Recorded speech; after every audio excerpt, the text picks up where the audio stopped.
It can be said that the 18th century most certainly belonged to the likes of Hume and Voltaire, but the 19th would be awarded to the immensely influential philosophy of Immanuel Kant. As said best by philosopher and historian Will Durant, it was Kant who labored best to rescue mind from matter, who argued so irrefutably because so unintelligibly against the uses of pure reason, and who, by the prestidigitation of his thought, brought back to life, magician-wise, the dear beliefs of the ancient faith. I believe it would be foolish and near impossible to capture the immensely complex philosophy of Immanuel Kant in just one video. So instead, we will focus on aspects of his Transcendental Idealism, namely on his claim that the external world is unknowable and that the reality we know is only mere interpretation from our minds. The fantastic and exhilarating thing about Kant is that his writings, profound as they are, stir debate among philosophers. The identity of his Transcendental Idealism remains to this day an enigma. Keep in mind as we continue that your interpretation may differ slightly from my own. Before getting started, I would be incredibly grateful if you would subscribe to the channel. I post videos relating to Eastern and Western philosophy every week. I would like to begin with a quote from Kant himself. He said, "All our knowledge begins with the senses, proceeds then to the understanding, and ends with reason. There is nothing higher than reason."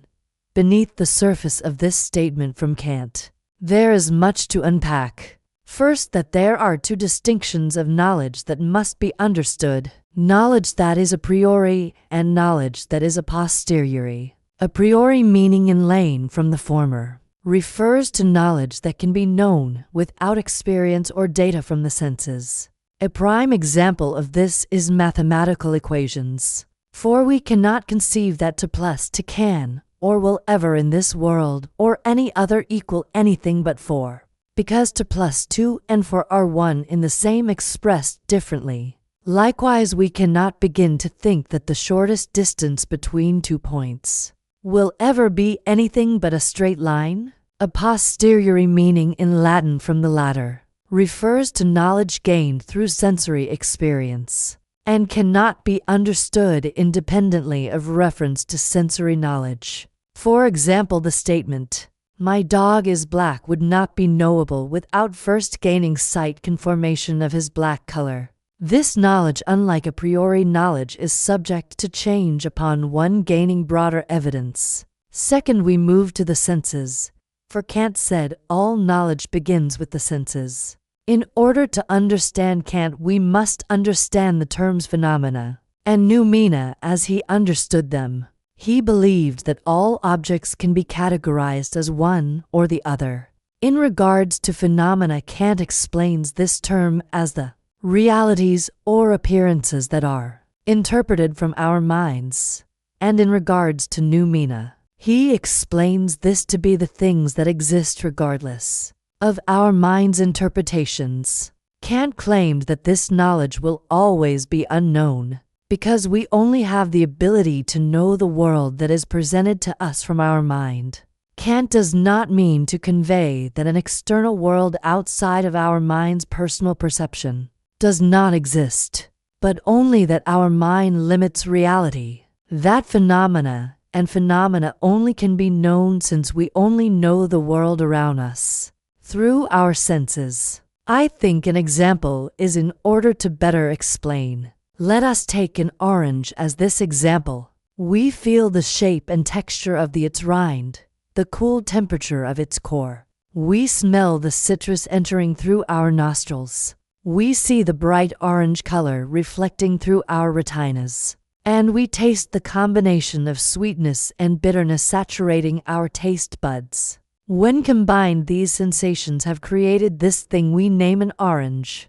All of this is phenomena, what we can know. Outside of these sensations, we can conceive that this thing presumably still exists. This is noumena, and will always be unknowable as our sensation Kant believed is all that we can truly know. Anything else is only speculation. This is the limitation of the mind. He believed that speculation about noumena should be avoided, and said that metaphysics is a dark ocean without shores or lighthouse, strewn with many a philosophic wreck. Instead of this speculation, we should spend our hours examining our own mental abilities and how they relate to what we perceive in our own personal reality. By this self-examination, he thought that we would learn more about important philosophic questions. With this view of metaphysics, I suppose Kant, as said by Durant, did not foresee that the greatest of all metaphysical tempests was to be of his own blowing. The effort to answer these problems that transcend sense experience Kant calls his transcendental philosophy, and it is not so much concerned with the objects as with our a priori concepts of objects. Even so matter-of-fact a man as Schopenhauer, and rabid a heretic as Nietzsche, accepted him, and looked upon his reduction of the world to mere appearance as the indispensable preliminary of every possibly philosophy.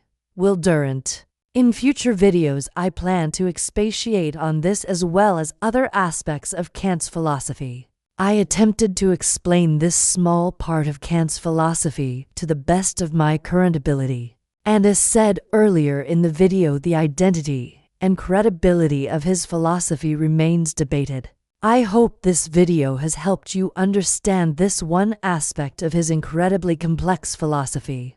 If you would like to learn more about Immanuel Kant, Will Durant recommended starting with Wallace's Kant, and for a great criticism of his work to read Schopenhauer's World, Will, and Idea. I could also recommend reading Durant's section on Kant in his book The Story of Philosophy. I will put the links to these as well as the audiobook version of this work of Durant's in the description below. I hope this video has helped you in some way. If so, don't forget to subscribe to see more on Eastern and Western philosophy. As always, thank you for talking philosophy with me. Until next time.